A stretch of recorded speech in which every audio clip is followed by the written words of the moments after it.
આજના લેક્ચરમાં આપ સૌનું સ્વાગત છે। વિષય ગણિત ધોરણ 6 જેમાં ચેપ્ટર નંબર 4 જેનો સ્વાધ્યાય 4.3 આપણે જોવાનું છે। પ્રશ્ન નંબર 1 આપણને શું આપેલો છે કે બાજુમાં આપેલ આકૃતિ પરથી ખૂણા લખો। એટલે કે આ જે આકૃતિ આપણને આપેલી છે તેની ઉપરથી શું લખવાનું કીધું છે, ખૂણાઓ લખવાના કીધા છે। તો જોઈએ આપણે કે એની અંદર કેટલા ખૂણાઓ છે। તો કે ટોટલ આપણને ચતુષ્કોણ આપણને આપેલો છે, બરોબર છે। તો એની અંદર 1 2 3 અને 4 ખૂણાઓ આપેલા છે। તો ખૂણો A, ખૂણો B, ખૂણો C અને ખૂણો D આપણે એને લખવાના છે। કઈ રીતે લખી શકીએ તે જોઈએ કે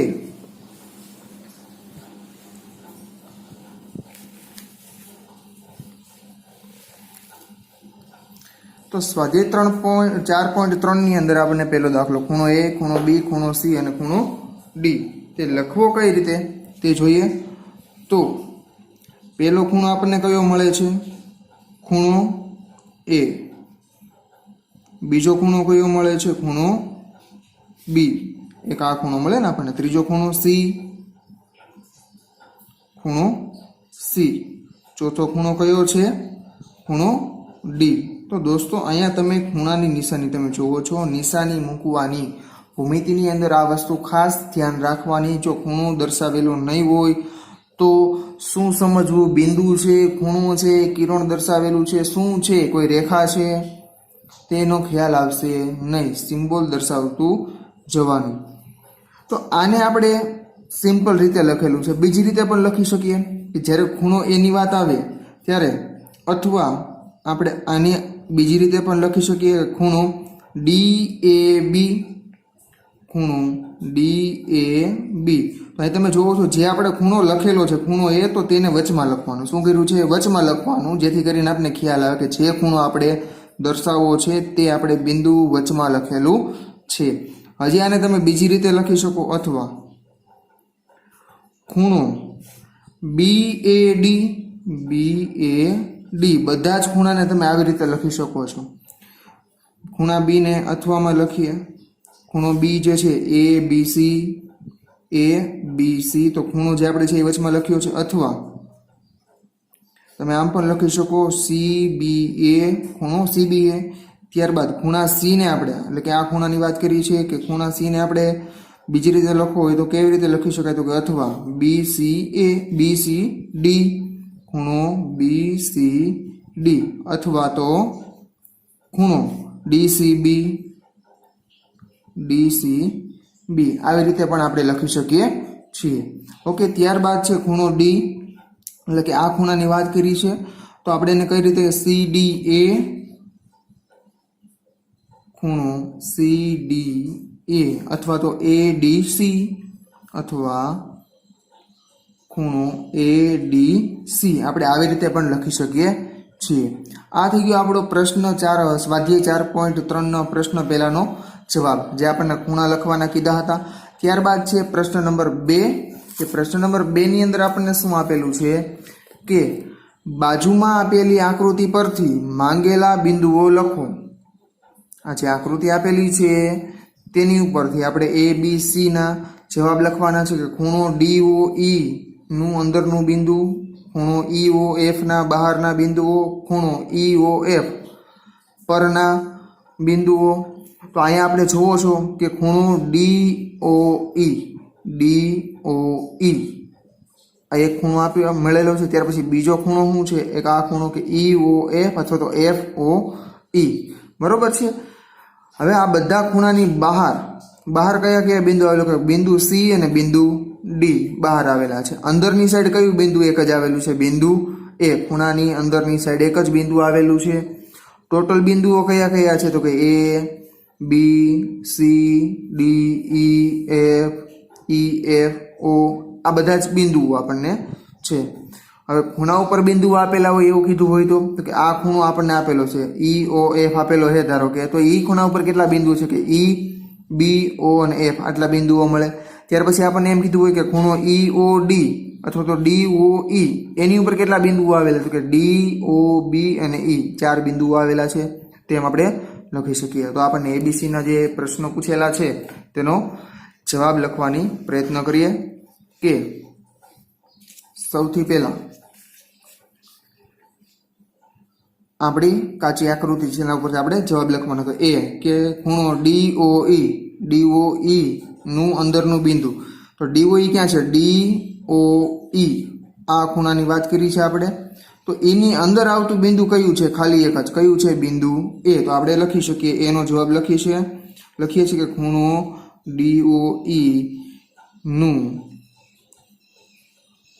અંદરનું બિંદુ કયું છે બિંદુ એ છે ત્યારબાદ બીજું ઈ ખૂણો અહીંયા જવાબ આપણે એનો જવાબ લખો ત્યાર પછી બી નો જવાબ કે ખૂણો ઈઓએફ એટલે કે આ ખૂણાની વાત કરી છે એને ના બહારના બિંદુઓ લખો તો ખાલી આટલો જ ભાગ આપણે લેવાનો છે કયો આટલો જ ભાગ બાકીનું છે એ બહારનું થાય તો એની બહારના બિંદુ કયા કયા આવે તો કે સી બરોબર એ ડી ઈ આ બધા બહારના બિંદુઓ થાય ખાલી આ ખૂણો આપણે જોવાનો છે એની બહારના બિંદુઓ કયા તો કે સી એ ડી અને ઈ આ બધા બિંદુઓ શું છે કે બહારના બિંદુઓ છે તો આપણે લખી શકીએ કે બિંદુ એફ બિંદુ સી બિંદુ એ બિંદુ ડી અને બિંદુ ઈ એ ખૂણો ઈઓએફ ના બહારના બિંદુઓ છે ઓકે ત્યારબાદ છે પ્રશ્ન નંબર સી તેનો આપણે જવાબ શું છે કે જોઈએ કે ખૂણો ઈઓએફ પરના બિંદુઓ લખો કયો ખૂણો ઈઓએફ આપણે જે ખૂણો કન્સિડર કર્યો તો તેની જ વાત છે તો આ જે ખૂણો આપણો ઈઓએફ આ જે ખૂણો છે તેની ઉપર કયા કયા બિંદુ એની ઉપરના જે બિંદુ જે આવે છે તે લખવાના એની ઉપર કયા કયા આવ્યા છે કે બિંદુ ઈ બિંદુ બી બિંદુ ઓ અને બિંદુ એફ કેટલા બિંદુઓ આવેલા છે 4 બિંદુઓ આવેલા છે તો આપણે લખીએ કે બિંદુ એફ બિંદુ ઓ બિંદુ બી અને બિંદુ ઈ એ ખૂણો ઈઓએફ પર આવેલા બિંદુઓ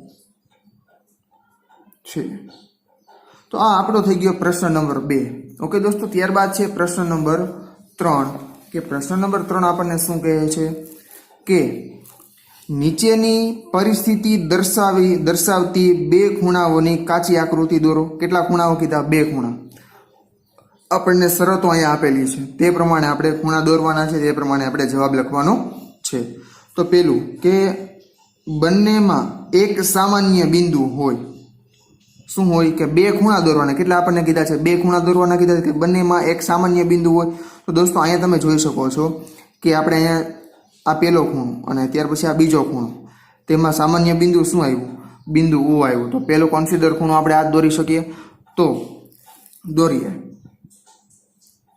પ્રશ્ન 3 એમાં એ તમે કોઈ પણ રીતે દોરી શકો છો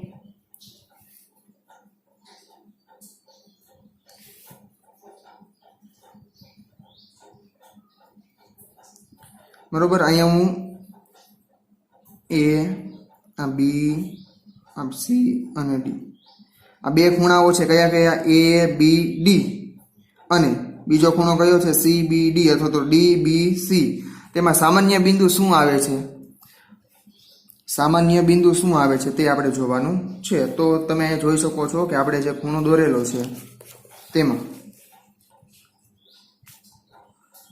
પહેલો ખૂણો એ બી ડી બીજો ખૂણો ડી બી સી અથવા તો સી બી ડી તો આ બંને ખૂણામાં સામાન્ય પહેલા બંને ખૂણાઓના નામ લખી નાખીએ તો અહીંયા લખીશું એ કે ખૂણો એ બી ડી અને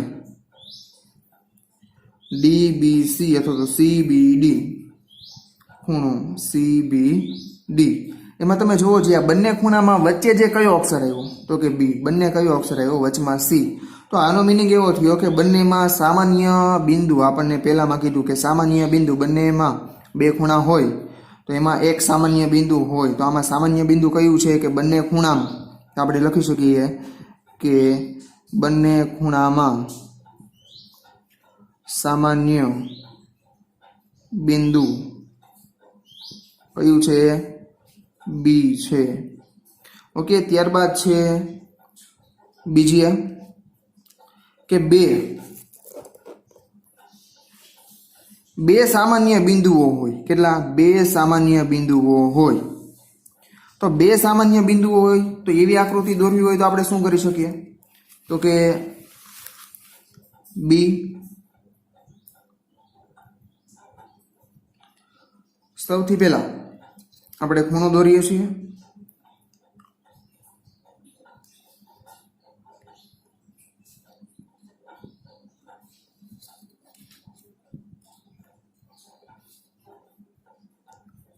એક અહીંયા, એક અહીંયા, એક અહીંયા અને એક અહીંયા. તો અહીંયા નામ આપું છું એ, બી, સી અને ડી.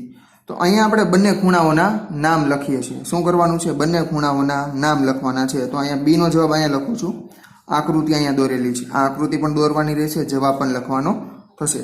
તો બંને ખૂણાઓના આપણે નામ લખી નાખીએ. તો ખૂણો એ બી સી, ખૂણો એ બી સી અને ખૂણો B C D, B C D. તો આ બંને ખૂણાઓમાં કયા કયા બિંદુઓ રિપીટ થાય છે તમે જોવો જોઈએ.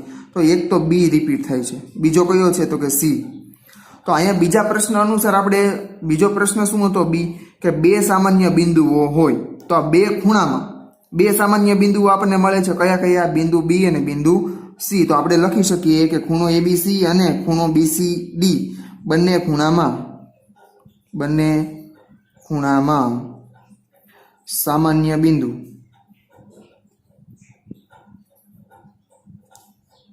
બી અને બિંદુ સી છે. બિંદુ બી અને બિંદુ સી છે. ઓકે, ત્યારબાદ સી, કે ત્રણ સામાન્ય બિંદુ હોય. બે ખૂણાની અંદર ત્રણ સામાન્ય બિંદુ હોય. ચોથો પ્રશ્ન કે ચાર સામાન્ય બિંદુ હોય. અહીંયા આપણે પ્રશ્નની અંદર કેટલા ખૂણાની મંજૂરી આપેલી છે? બે ખૂણાની જ દોરવાની મંજૂરી આપેલી છે. તો અહીંયા સી અને ડી માં ત્રણ સામાન્ય બિંદુ હોય ને ડી છે કે ચાર સામાન્ય બિંદુ હોય. તો દોસ્તો ત્રણ સામાન્ય બિંદુમાં આપણે બે ખૂણા ન દોરી શકીએ, કેમ કે અહીંયા આકૃતિ તમે જોઈ શકો છો કે મેક્સિમમ આપણે બે સામાન્ય બિંદુ. હવે ત્રીજું સામાન્ય બિંદુ લઈએ તો એની અંદર ત્રણ ખૂણાઓ બની જશે. કેટલા બની જશે? ત્રણ ખૂણાઓ બની જશે. એટલા માટે આપણે ત્રણ સામાન્ય બિંદુઓ વાળી રચના ન દોરી શકીએ, ચાર સામાન્ય બિંદુ વાળી પણ રચના ન દોરી શકીએ. તો સી અને ડી માં બંનેમાં અશક્ય છે એવું આપણે કહી શકીએ કે રચી ન શકીએ. તો અહીંયા સી અને ડી નો તમને જવાબ લખી દઉં છું. સી માં શું જવાબ આવશે? કે ત્રણ સામાન્ય બિંદુઓ હોય તેવા બે ખૂણા રચી ન શકીએ. ઓકે, ડી માં પણ એવો આન્સર આવશે. ડી ની અંદર પણ ત્રણ સામાન્ય બિંદુ હોય તેવા બે ખૂણા રચી ન શકીએ. અને ડી ની અંદર કે ચાર સામાન્ય બિંદુ હોય તો એની અંદર પણ આપણે બે ખૂણા ન રચી શકીએ. તો એનો જવાબ શું થાય? કે ચાર સામાન્ય બિંદુ હોય તેવા બે ખૂણા રચી ન શકીએ. હવે ઈ, કે એક કિરણ સામાન્ય હોય. શું છે? કે ઈ એક કિરણ સામાન્ય હોય. તો આ જે પહેલું આકૃતિ આપણે દોરેલી છે તે આકૃતિ આપણે ઈ માટે પણ દોરી શકીએ છીએ. પહેલી આકૃતિ એ માટે દોરી, બરોબર, ઈ માટે પણ દોરી શકીએ. તો અહીંયા તમે જોઈ શકો છો કે બે ખૂણા મળેલા છે, કે ખૂણો એ બી ડી, બીજો ખૂણો કયો છે? ડી બી સી અથવા તો સી બી એ. તો કે બંને ખૂણામાં કયું કિરણ? અહીંયા તમને ત્રણ કિરણ જોવા મળે, કે કિરણ એ બી અથવા તો બી એ, BD અને BC તો બંને ખૂણા લઈએ તો કયું કિરણ સામાન્ય આવશે બે ખૂણામાં કે BD કિરણ છે શું છે બંને ખૂણામાં સામાન્ય આવશે તો આપણે અહીંયા E નો આન્સર લખી શકીએ છીએ કે ખૂણો ABD અને ખૂણો CBD